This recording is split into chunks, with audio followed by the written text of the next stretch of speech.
Hello, everybody, and welcome to the 18th episode of the Hyperthesis podcast. My name's Liam. My name's Feely. And I'm Patrick.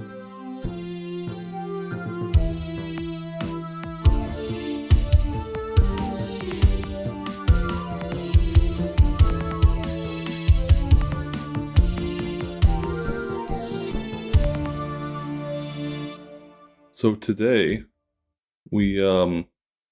I have an interesting topic that kind of builds off of last week's topic with our guest, the guest we had, Scott. So he talked about batteries. I've heard of these before. They're like mechanical batteries, so it's a very simple form of storing energy. So anyone who's taken high school physics, this is your time to shine. You have to remember gravitational potential energy. This is what your physics training was for. You to understand this concept, the concept of a gravitational battery. So instead of like a chemical battery that stores chemical energy, the idea is that you move something from a lower to a higher place, therefore increasing its gravitational potential energy. And now that's stored there. And if you want, you can later in time let that object fall and then convert its gravitational potential energy into mechanical or electrical energy or whatever. So I didn't know that was a thing. Apparently it is. Have you guys heard of that before?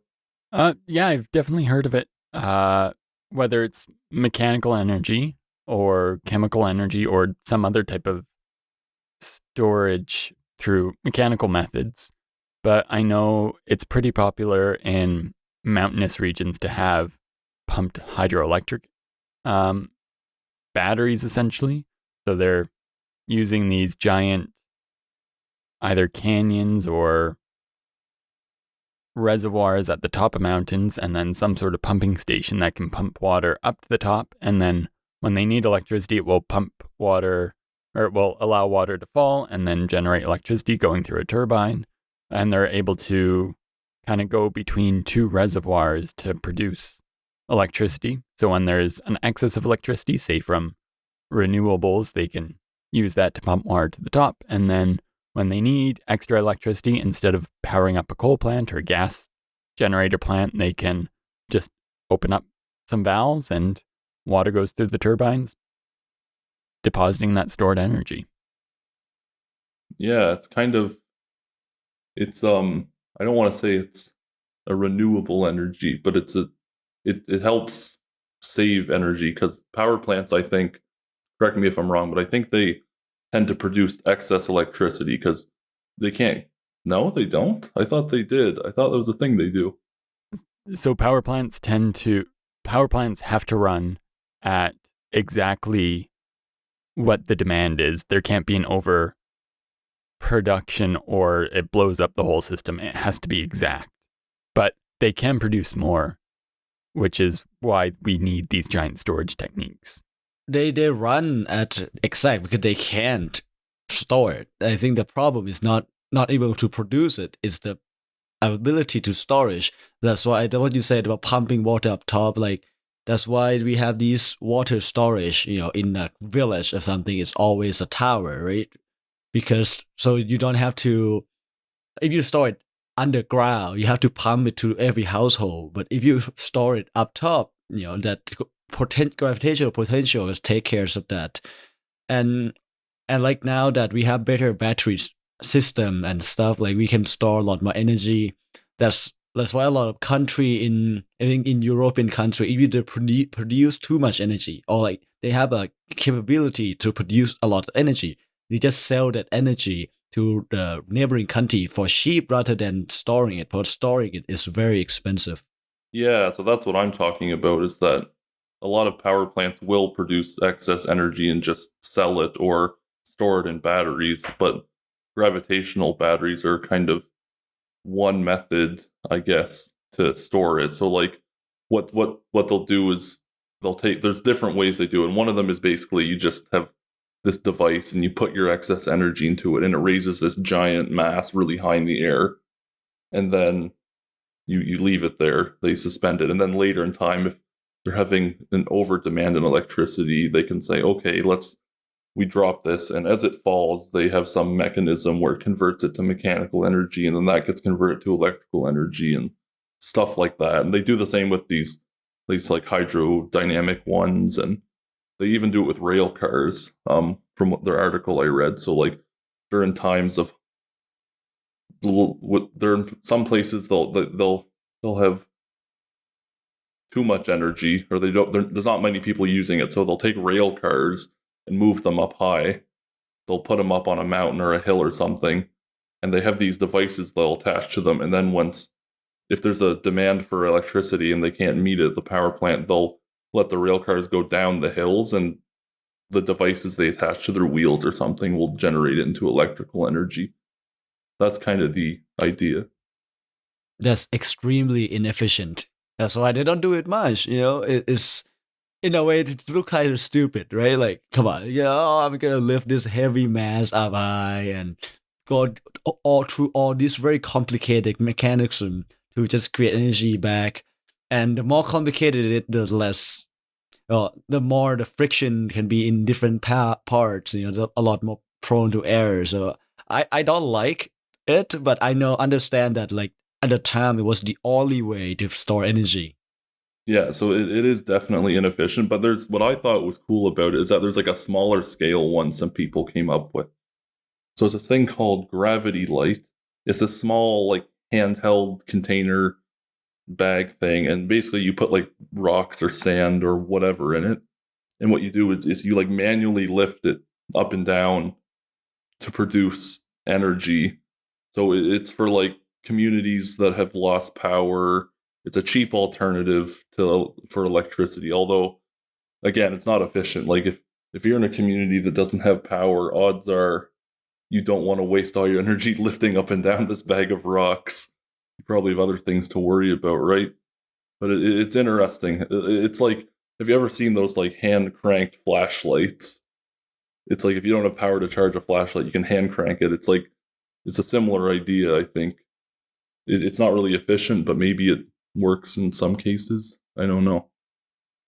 Well, where I grew up, we have quite a bit of power outage from time to time, just like now monsoon, and sometimes the lightning strike, the generator or something. I don't know, like the pole, and we just lose power for a few hours or like a day or two, and we would have this flashlight that's like it's not crank, it's actually shake. It has like a metal cylinder inside, I think, and there's a magnet. Now that I know that, but basically, if it runs out, you shake it. It's like those those exercise machine. It's not machine. It's like dumbbells, the shaking dumbbells thing. I little like that, but it's just for flashlight. Like oh, the light's getting low. Shake, shake, shake. I don't know who came up with that. I feel like cranking would be more understandable and cool. I'm cranking, getting the light, and just all right. The light is down. I have to shake it around, and the light just bounces everywhere because you're shaking it. Or lifting up and down a bag of rocks to charge your flashlight. And yeah, so I don't know how well these things work, but presumably, like in my mind, probably not the best. But it's interesting that you can do it. I think the ones involving water are more common. I don't know if you have anything to say on that, Patrick. Yeah, no, certainly there's pumped.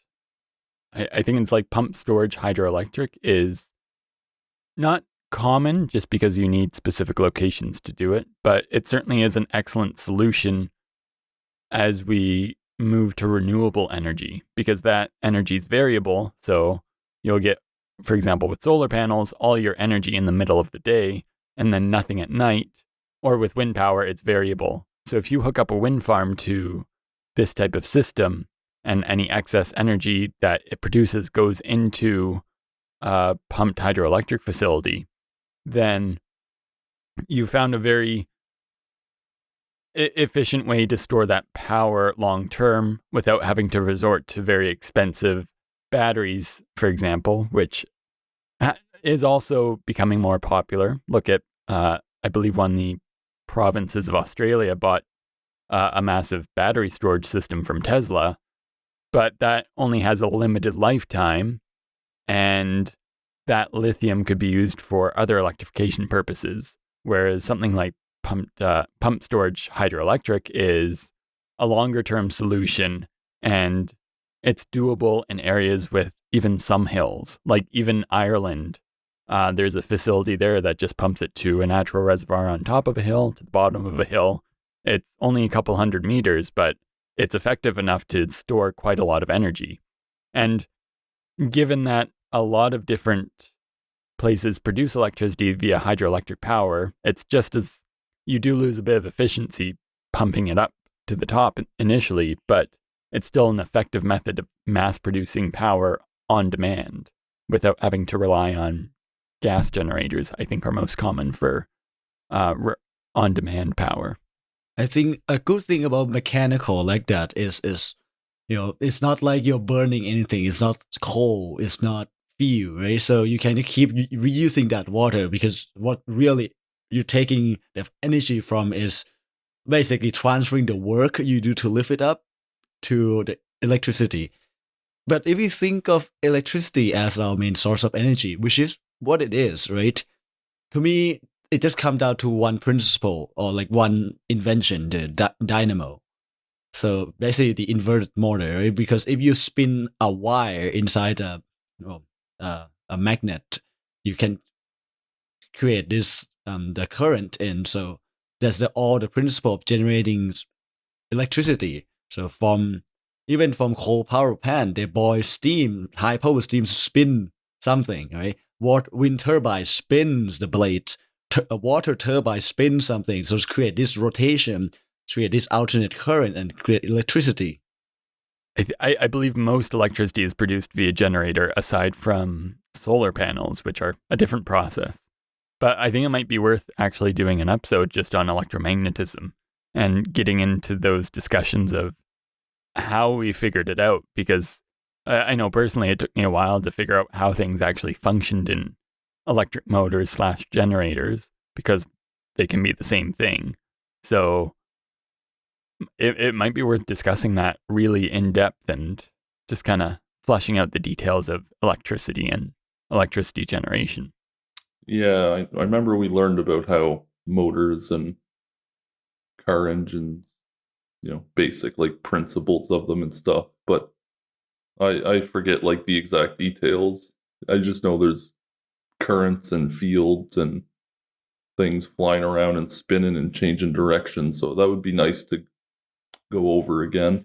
I gotta say, I'm a bit of an expert in the right-hand rule myself. I really like those kind of simpler invention, 1800, 1900, but they start figuring out those principles where like, oh, what if I have a coil, I drop a magnet? Well, there's somehow a current, and when they start figuring out this stuff, I feel like we can expand it more in depth, like a lot of invention, how motor and dynamo and engine, that's different, right? Engine is thermodynamic system. So it's interesting, like how people say like, oh, electric car, oh, my engine. It's like, you don't have an engine because it is electric. You have a motor. And when it's it's like a gas car, you don't say, oh, my motor. You don't, it's not a motor. All right. So I think we're gonna get into our main topic now, which is space exploration, the part that I'm not really familiar with. I know some history. I know a bit and pieces about what people try to do, but I also know we didn't go far at all. So at least I know we went to the moon, and apart from that, not so much. And if you think about how large the universe is, we basically like a speck of dust in a very, very, very large ocean right now, and we just crawl to one speck of dust to another. Let's see how this is. Yeah, so space exploration is pretty new. As you said, we're just a speck of dust in the universe relative to the size of the universe. And it's interesting to see how far we've come, even within the past half a century, but also how far we have yet to go. So it's crazy to think that in 1959 we were launching the first satellites up in orbit, and now we have a probe that's outside the solar system. I'm working on some of these crazy ideas, and I think it's important to highlight just the origins of rocketry and space exploration, because rockets have been around for a lot longer than people might expect, albeit not in a space launching form that's capable of sending people to the moon, but rockets have been around for quite some time. In fact, the first rockets were most likely invented in China. They were responsible essentially for the invention of black powder. And by placing these in bamboo, they noticed that if they threw them in a fire, sometimes it wouldn't explode, but it would actually shoot somewhere. So by placing these bamboo, or these black powder filled bamboo tubes onto an arrow, it actually launched. And so this was a type of solid rocket fuel, black powder, and was used in war and for fireworks, of course, which China is known for inventing. And these first solid rocket boosters, essentially, on a very small scale, haven't changed all that much today. I mean, if you look at rockets nowadays, they're very large, a lot larger than you might see in a firework, but they work much under the same principles. I will also just add that in China, there's a myth that there was a kind of minor official who attached these rockets to the bottom of his chair, got people to light them in an attempt to fly. And when the smoke all cleared, because if you've seen black powder ignite, it creates a lot of smoke, the chair and the person were gone.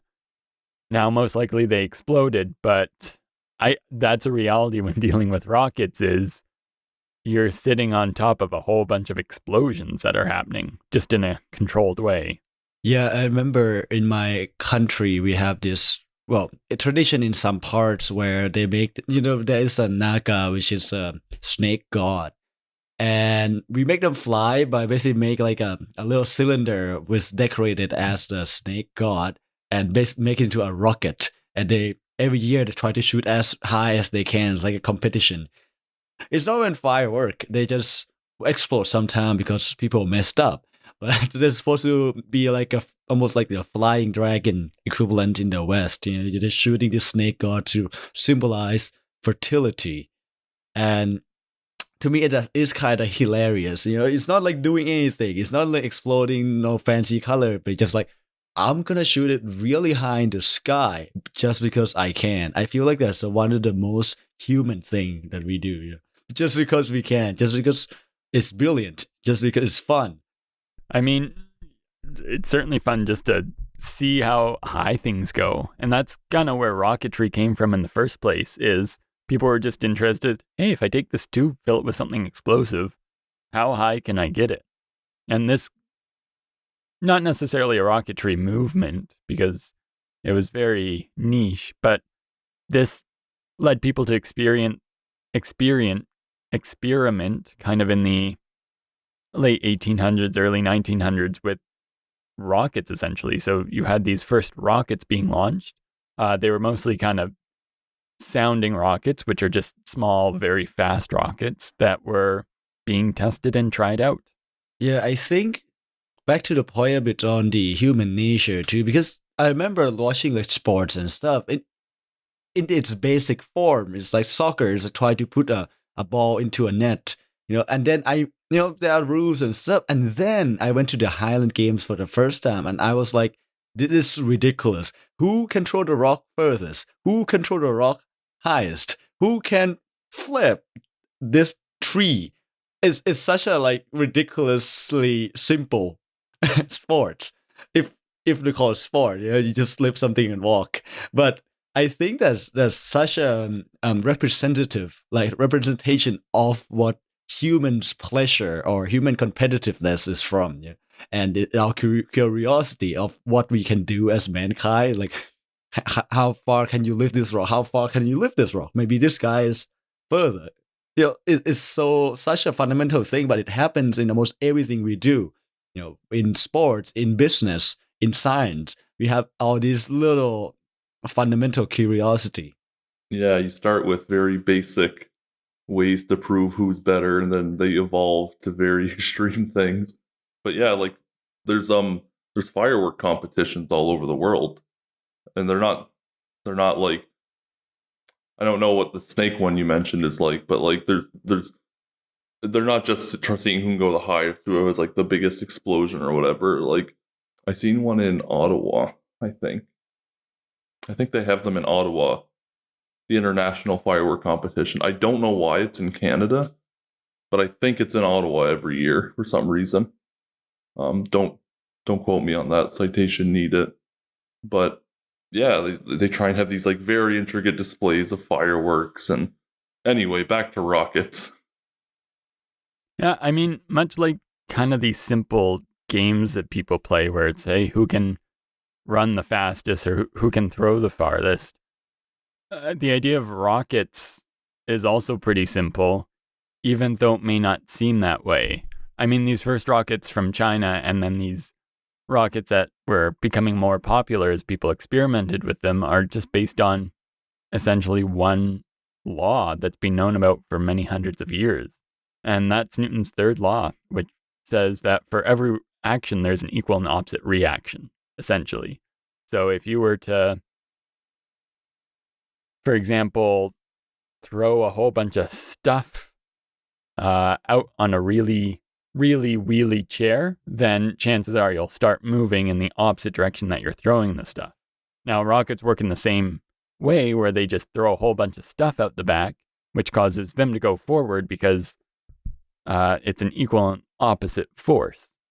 So in the case of rockets, it might not always be clear because there's no solid object coming out, but you're ejecting a whole bunch of particles at very high speeds out the back of a rocket, which is pushing it forwards or upwards in most cases for rockets. Yeah, I think that's something people don't realize a lot with rockets. I remember even when I learned about that a long time ago, I was like, oh, I didn't realize that. But yeah, it makes sense if you think about it from a physics point of view. Like if you're in outer space and you're just floating there motionless and you throw something, that thing's going to move one way and you're going to start moving the other to conserve momentum. Yeah, it's interesting because that's something that's basic to us, especially people who studied physics or took physics in high school. But we've also been able to see what people are like in outer space. We've seen videos from the space station of the conservation of momentum in action. But when rockets were first becoming a thing and people were proposing sending them to space, there were actual scientists, as well as a lot of the public, who said, oh, well, that wouldn't work because what are they going to push against? Planes were pretty new at this point, so they thought, oh yeah, planes push against the air to get lift. But in space, there's nothing to push against, so how could a rocket possibly work? Which shows a very fundamental misunderstanding of physics and Newtonian physics specifically. Yeah, like some of the most basic physics too, not even like hard stuff, like Newton's third law. That's like one of the first things you learn. Maybe it's the third thing you learn, actually.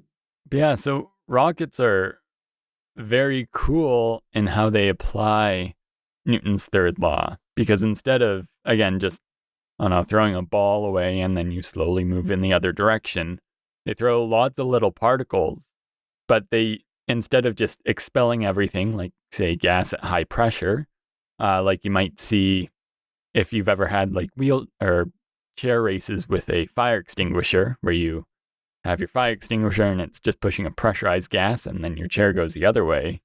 They're also using some chemistry in there to rapidly increase the speed of those particles so they're going even faster. And they do this through explosions. Yeah, I don't know if people here do in school those rocket competition that just made from pop bottles. There was like in science classes. Well, I think one of the year in grades primary school. Yeah, there's this competition. You just grab like a bottle and you make like little wings on it and you pressurize it with air. right? I know a lot of these days people they have discovered this for a long time about Mentos and Coke, but it's become just more popular, I guess. But one of them was those the pop lob rocket too, but that's kind of messy, right? So you can see why they use air instead. But there was this rocket a competition because everybody just have pop bottles. So what really made them go further is how you design those wings, the quote unquote aerodynamics from the grade schooler perspective. And it's really fun, well, what's your launch angle? And you have to come in, someone has to come in and kind of pressurize the gas and send it really far. So I don't know if they do that here. I can confirm that they do that here, not at, say, every school, but there are definitely pop bottle competitions for rockets that I've seen in the past. I never had the joy of experiencing that.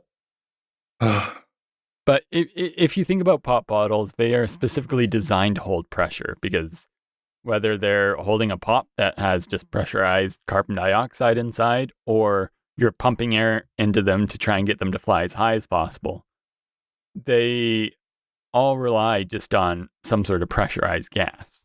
Yes, on that point about pop bottle, if you remember the curve on the bottom of the pop bottle is there, it's almost necessary, was there to make the material or like the bottle be able to contain fizzy drink, because there's a lot of pressure building up. If you just make the same width or the same thickness of the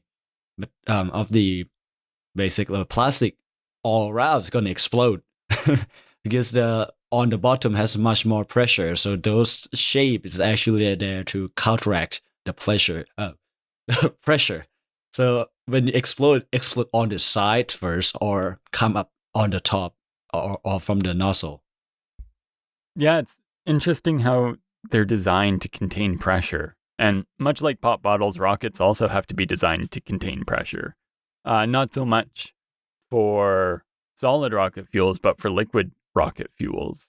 So a very common two set of fuels is hydrogen and oxygen. So they react quite explosively to form water, but to be able to have enough of these materials in a space the size of the rocket, and to avoid making massive rockets, you need to be able to create these pressure vessels within the rocket that are able to hold very high pressures and then also expel those pressures quite quickly, much like a pop bottle. So when there's been like rocket accidents in the past, and where they've blown up or they've blown up on takeoff, are some of those a result of just too much? The explosion's too powerful, and it just, instead of going all out the bottom, it just destroys the rocket, or there's other stuff happening maybe? I mean, there's compilations of rocket explosions. Now, some are caused just from other things, such as a piece of the rocket falling off, hitting something else, and then it all goes wrong. But given that rockets are very controlled explosions and a lot of the components are under high pressures, then you do have blowouts. So blowouts aren't as common nowadays, just because materials engineering has advanced, especially with robotic welding and other material use. But there are a lot of examples of rockets blowing out. They can't contain the pressure of the fluids that they're holding, and especially older rockets that were made more so out of like steel that was held at pressure, and the actual structure of the rocket was supported by the pressurized fluid inside. You see them collapsing because there's giant blowouts. And I think with the current Artemis rocket that's hopefully going to space soon, they did a blowout test where they overpressurized it with with a gas, and waited for it to see how much it took to actually burst the tank that the gas is in. So for rockets, a lot of the accidents might be caused by something else, but that catastrophic explosions that you see are caused by these bursting tanks that then release a lot of volatile material that then catches fire. What's the Artemis rocket gonna do? I don't keep track of all these rockets and space launches and whatnot. So the Artemis rocket is NASA's newest rocket. It's gone through a couple names and iterations, but it used to be called the Space Launch System. And this is the next rocket that will take people to the moon, at least one of the next rockets. So it's very large. It uses components from the space shuttle, but kind of looks like a mixture of the space shuttle and a Saturn V rocket, which is what ran the Apollo missions. And it's just a very large rocket that's designed to take people to the moon and possibly to Mars. Yeah, I actually like the naming because maybe they changed it quite a bit, but if you know the Greek mythology, Artemis is Apollo's sister. So it's kind of appropriate, you know?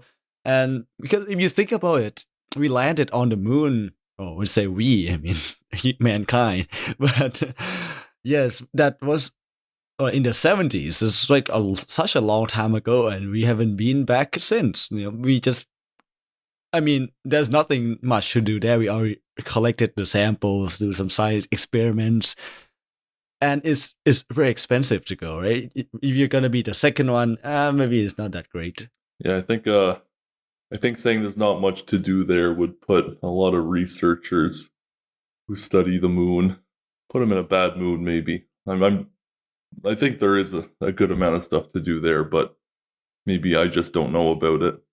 It's a floating rock that we already had a sample of. I think the other side of the moon, that's the dark side of the moon, is interesting because maybe there's something to do there. I know there are probes that are there. That I think the Chinese sent, the other countries sent to collect some stuff. But in terms of having human there, the need for that, I don't think there's that much. Unless you want to colonize the moon or putting a base down, some kind of operations. But you can get most of the thing by just putting down probes and robots. So why would you spend humans who are really fragile? True. Well, I mean, I think it's something important to do is send fragile humans to the moon to see how we can best protect them, since we are also fragile. Because eventually we'll want to go to other places like Mars, and that's a lot harder to get to. And so what we learn about the moon, what we learn from going to the moon, we can then apply for going to other planets like Mars or even beyond. Who knows what's in the future? And I think that's one of the end goals of this Artemis mission, whether that goes into another mission or not, is to use the moon as a kind of waypoint on the way to Mars, both in terms of research and what we know, but also as a physical waypoint. So how long would it take to get to Mars? I know it's a pretty long journey with our current rocket. I mean, it depends. So it depends on the rocket technology. Right now, if we were to send human to Mars, it would maybe take 9 months to a year, depending on how we did it. Now, probes have gone to Mars, and they usually take about 6 months because we have an ideal launch window to send them, but we also don't really have to worry about keeping people, these fragile humans, comfortable. We can kind of accelerate it however much we possibly can and send a probe or a rover on its way to Mars. So with humans, it will take a bit longer, most likely, because we need to keep people comfortable. We can't really accelerate above 1G without possibly having some negative health effects. But then there's also the thing where we want to get people quickly there so they aren't as exposed to the radiation of interplanetary space that could also have very serious health effects on people. But generally, 6 months, 9 months to a year. Yeah, and this not counting having to carry the fuel for the trip back, if there is one. To me, it's like they need to find a way to mine fuel on Mars if you want a chance to come back, because carrying all those fuel for the way back is going to be difficult. Or to have some kind of something orbiting Mars as a way station before you go down, right? It's like how, well, luckily the moon doesn't have an atmosphere and Mars has, and that's gonna be a challenge, right? Because things burn when you go past an atmosphere. Yeah, it's interesting talking about fuel because, again, that's another reason why we might go to the moon. The moon has gravity 1/6 of the Earth. I think it's around 1/6. And so if we find chemicals on the moon, such as, say, there's a type of helium, we can probably get hydrogen out of there, some oxygen, then we can use the moon as a sort of rocket fuel preparation station. So you don't need to bring a full load to Mars. It will be sent after you and in orbit. So you just need enough to get to Mars or even just to the moon. And then, again, acting as a way station, you can refuel at the moon and get sent to Mars. I will just add here a really cool science fiction book that goes over the possibility of going to Mars and kind of logistics. It's very science-based.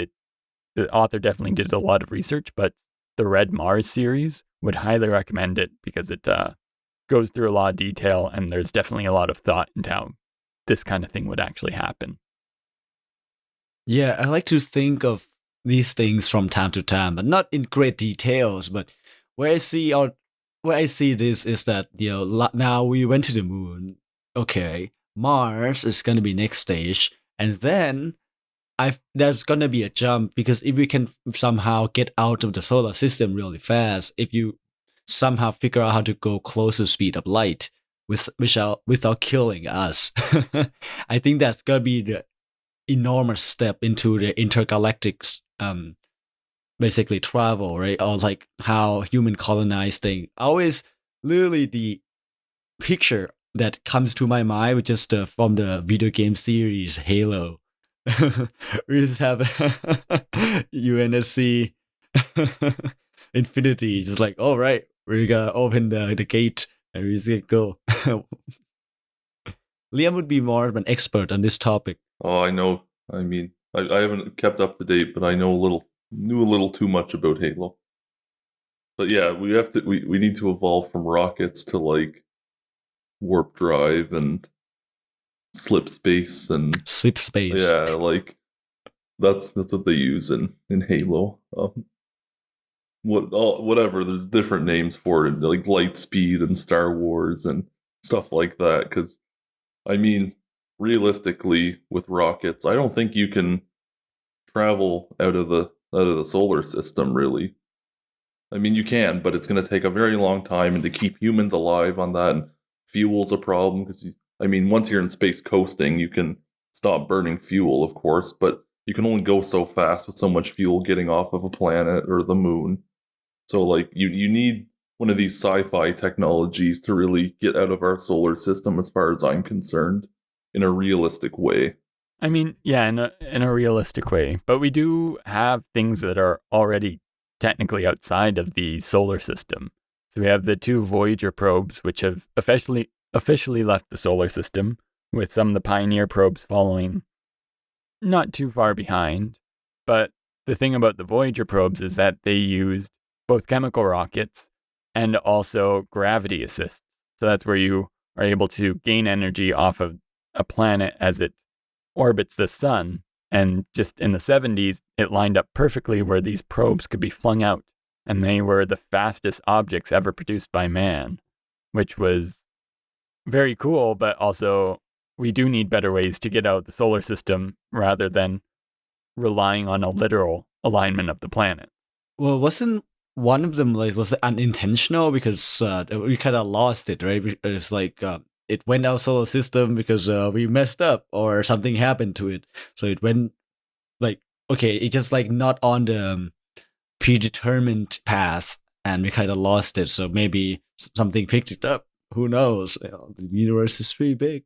I mean, yeah, that's kind of the hope with these probes. Whatever we send out into even the outer reaches of the solar system is we leave messages of some sort to try and communicate that, hey, we are here and this is where we are, which may or may not be the best idea, but we'll find out eventually. Yeah, that's like, should we advertise our existence to the universe? That's a whole other conversation, but it's kind of depressing to me how big the universe is and how slow our fastest objects were.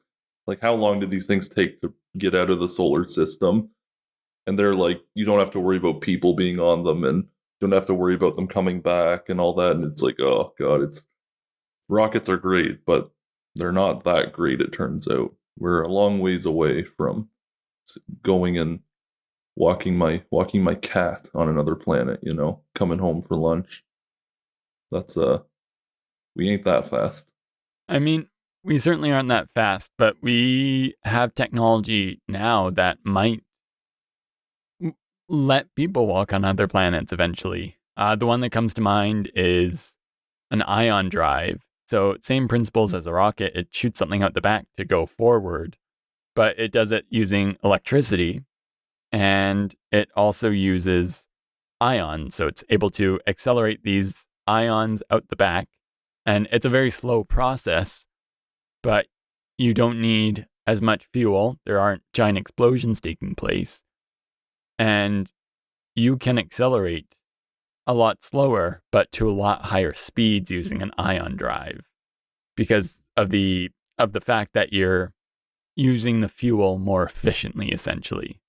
And so things like that, along with solar sails, which can honestly travel very far distances and go to quite high speeds based on solar wind or directed lasers. And you have these technologies today that we're just starting to test out and get familiar with that one day might bring us to another planet. But when you think about it, all the energy we use on Earth is from the sun. And you can, in one way or another, find the origin of the energy you use is actually from the sun, and that's what people do with the what's called like telescopes or the orbiting things in the orbits around the Earth, right? Satellite, they use power from solar panels, getting those energy, the rate that radiates from the sun. And if we can find an efficient way to convert solar energy and shoot, well, technically, you can shoot photons with momentum. So somehow, if you find able to basically convert those solar energy into quote unquote engine, we could have basically almost infinite fuel, because if you get close to a star, you can just keep going. Laser rocket. And we do have that. That's exactly what solar sails are. They're able to use the momentum of photons to propel a spacecraft. So they're very large, very light, reflective objects, much like a sail, that collect or at least deflect light. And that deflection, since light does have momentum, is able to push it. And our kind of the best idea for interstellar travel right now, quite quickly, is to set up these very tiny solar sails. So they're very light and just have a very tiny area, and then shooting them with a very high power laser. And that could accelerate them to a decent percentage of the speed of light. And if we aim it in the right direction, it's going to another star system, and it could do that within a lifetime. Actually, I've heard of that. Yeah, now that you're reminding me, because I was thinking about this, and then like, well, how are you gonna propel as well? Because just from the sun? Oh no, you can just shoot laser. Because these days we can shoot it very accurately, and that's gonna be something, and that's gonna be such a cool thing. I didn't some of the sci-fi movie have that? Like, I feel like that's something where you shoot a high energy beam laser into this probe and they just pew. But who knows? I'm not an expert in rocket science. I actually used to believe that the phrase "oh, it's not rocket science" mean like rocket science is like easy. It's rocket science, man. It's literally just like classical mechanics. Why it shouldn't be hard? And I learned that people meant it's hard. Rocket science is hard. Like, to me, rocket science, like, me. I mean, I always heard that rocket science is actually pretty easy. Rocket engineering, on the other hand, is extremely difficult because you have to deal with like 26 order PDEs, and you have to account for something being below, like, close to 0 Kelvin, suddenly going up to a couple thousand Kelvin. So rockets are very hard systems to engineer, which I guess we need to rephrase that phrase a little bit. Yeah, and rocket science isn't that easy. You get a lot of chaos in there, and you get a lot of variables you can't account for, like I don't know, like little bits of pieces hitting your rocket or things. And anyway, it's I think in principle it's very like rocket science, like just classical mechanics. In principle, it's very easy, but the engineering and all the little tiny unknowns actually make incredible differences. Well, anyway, that was interesting stuff. I'm thinking we should try and get a guest at some point who works on rockets, although I don't personally know any. But it'd be cool to hear about like people who actually know what they're talking about talk about it. Essentially, I mean, Patrick, you have a pretty good idea, but me and Feely are just no clue what we're talking about half the time when it comes to rockets. So, Patrick, my good sir, if we want people to reach us, how would they do that? Well, if you're interested in reaching out to us or getting updates for what we do, we have two main methods that you can reach out to us. The first is our email. We are hyperthesispodcast@gmail.com. You can send us an email if you have any questions, concerns, queries, or if you're interested in being a guest on our show. Whatever you may study in science, we would love to have you on and ask you some questions about what you're doing and what you're researching. You can also find us on Instagram. We're at the Hyperthesis. There we post updates when episodes come out, as well as some excellent memes, and it's a great place to both get updates for the podcast and also see who else is in the community. If you would like to listen to us, which I hope you're doing right now, then you can find us on pretty much any podcasting service. So we're on Apple Podcast, Google Podcast, Amazon Music, Spotify, and we're based on anchor.fm/the Hyperthesis. So find us wherever you find your podcast and feel free to give us a share and make sure to review. So my experiment is that if you're listening right now, go and you follow us on Instagram, go there right now and message our profile. Something, just the letter Q, just say hi. I want to see who's actually paying attention to this. So go do it, please. Thank you. Love you. Yeah. So awesome. Feely, you have a story. Yes. Since we are doing space exploration, we have touched a little bit about this. So today's story gonna be about the first time we ever landed on the moon. So it's the program, as we all know it, Apollo 11. Everyone have heard this quote before. There's one small step for a man, one giant leap for mankind, by Neil Armstrong. So Apollo 11 is an American space program Apollo. It launched from Cape Kennedy on July 16, 1969. So carrying 3 people: Commander Neil Armstrong, Command Module Pilot Michael Collins, and Lunar Module Pilot Edwin Buzz Aldrin. So Buzz is his nickname.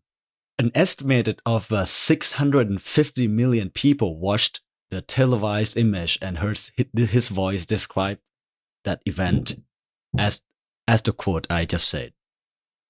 So that was July 20th, 1969. So Apollo was the first, actually it was the NASA program that have 11 space flights until they get to walk on the moon. So the first Apollo flight happened in 1968, but the first moon landing took place in 1969, and the last moon landing was in 1972. So it's not just those, it's actually quite a few people who have walked on the moon. A total of 12 astronauts walked on the moon. And what they do there, they didn't just walk, they conducted scientific research. So they do experiments, collect data, and study the lunar surface. So they collected moon rocks and bring back to Earth for some further study. So NASA designed this Apollo Command Module, and it's a capsule with a room for 3 astronauts. So it's pretty tiny. So the command module is where the astronauts are staying on the way to the moon and back. So it was a large it was larger than the spacecraft in the previous program, Mercury and Gemini.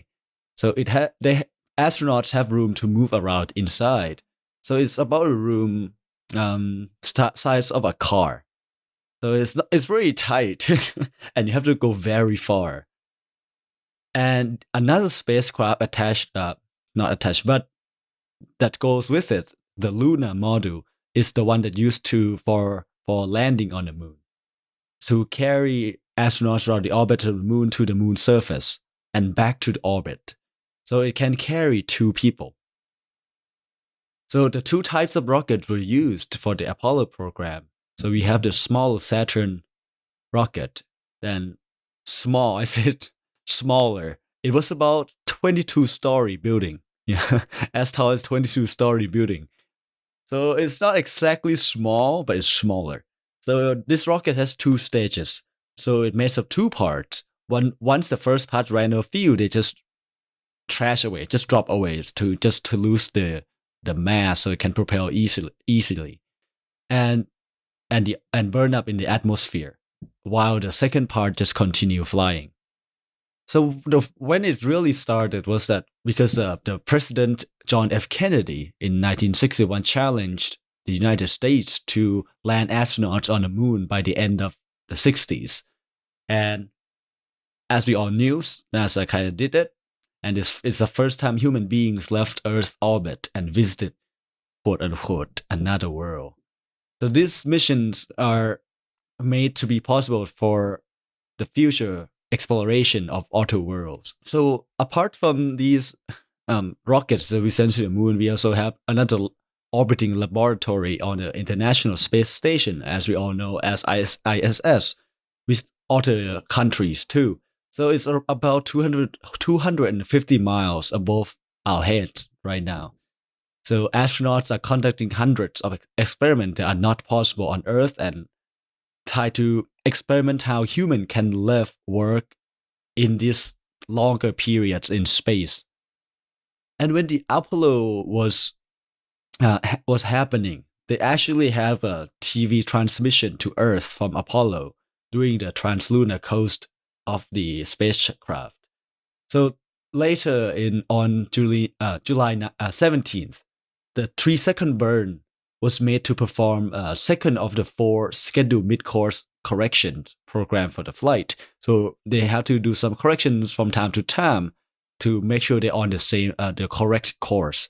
So the launch actually been very successful that the other 3 corrections were not needed.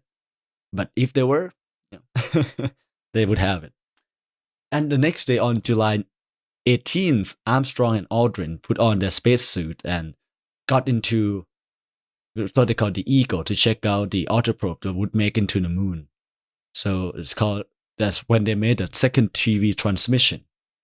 And the day after, on July 19th, the Apollo 11 flown behind the moon, so they couldn't get in touch with Earth. So we're gonna have some maneuver to get around to the place they want to land. And the change happened because of the lunar gravity perturbation. So this change in the moon's gravity. So they have to find a way to get into rendezvous point. And at the time, the rendezvous point would allow the TV transmission to be available from the surface of the moon. So when they get to the moon, they basically have to descend to land on the moon. And luckily, the moon doesn't have an atmosphere. So basically just fly up onto a rock, land on it without having to go to this thick atmosphere that burns you. So basically, they have to fly in and just brake. And at the time, it takes around 5 days into the mission, 102 hours. This had to be piloted manually by Armstrong, and it's called the spacecraft, the Eagle, landed in the Sea of Tranquility in Situ. And this was about 4 miles downrange of the predicted touchdown point. So it's not that far off, and almost 1.5 minutes earlier than scheduled. So the power descent ran around 40 seconds longer than planning because they have to translate maneuver to avoid a crater during the final phase of the landing. attached to the descent stage was a commemorative plaque signed by President Richard M. Nixon and 3 astronauts. So the flight plan called for the first EVA to begin after 4-hour rest, but it was advanced to begin as soon as possible. However, it was almost 4 hours later that Armstrong came out of the Eagle and deployed a TV camera for the transmission to the event to Earth. So they actually brought a TV camera up there to have a transmission. So in about 7 hours after the landing or so around the hour 1:09, Neil Armstrong stepped onto the moon, and 20 minutes later, Buzz Aldrin followed him. So the camera then was positioned on a tripod by the spacecraft, and half an hour later, President Nixon spoke by telephone link with the astronauts. I can't imagine how epic or what that moment felt like. It's gonna be extremely difficult to beat that moment. So, apart from that, commemorative medallions, which have the names of the 3 Apollo 1 astronauts who lost their lives in the launch pad fire, and 2 cosmonauts who also died in accidents, were left on the moon's surface. 1.5-inch silicon disc containing micro-miniaturized goodwill message from 73 countries, and the names of congressional and NASA leaders also stayed behind. They also deployed the Apollo Scientific Experiments package by Armstrong and Aldrin to gather and verbally reported on the lunar surface samples. After Aldrin spent around 1.5 hours on the surface, he re-entered the spacecraft, and 40 minutes later by Armstrong. So the entire thing lasts more than 2.5 hours, ending at 1:11 hours and 39 minutes into the mission. And then Armstrong and Aldrin spent around 21 hours on the moon's surface after resting. It includes 7 hours of sleep and so on. The Eagles, what's they called, just the spacecraft got back to the first part and ascend to leave the moon. And then they just start firing into orbit and then make their way back to Earth. So, as you might have known, when it got back to Earth, because Earth has atmosphere, they have to be really careful. So they are in this heavily shielded craft that were landed in the ocean. So the re-entry procedure was initiated on July 24th, 44 hours after leaving the moon orbit. The spacecraft was basically reoriented to a heat shield forward position, where the part that's contacting the atmosphere the most, which is the front, has a really thick heat shield, and they deployed a parachute to slow it down. And after 195 hours, around half an hour longer than planned, the Apollo 11 splashed down in the Pacific Ocean, 13 miles from the recovery ship USS Hornet. And because of the bad weather in the area, the landing point was changed by about 250 miles. It sounds like a lot, but from coming to space, it's not that much. So Apollo 11 landed on July 24th, 1969.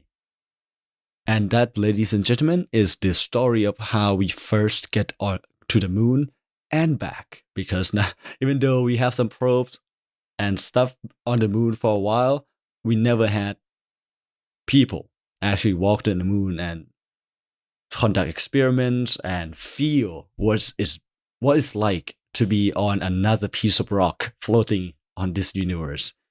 And that's one big step for mankind. I'm excited to see, hopefully in our lifetime, which next leap is gonna happen with Mars and intersolar system traveling. Thank you for the story, Feely.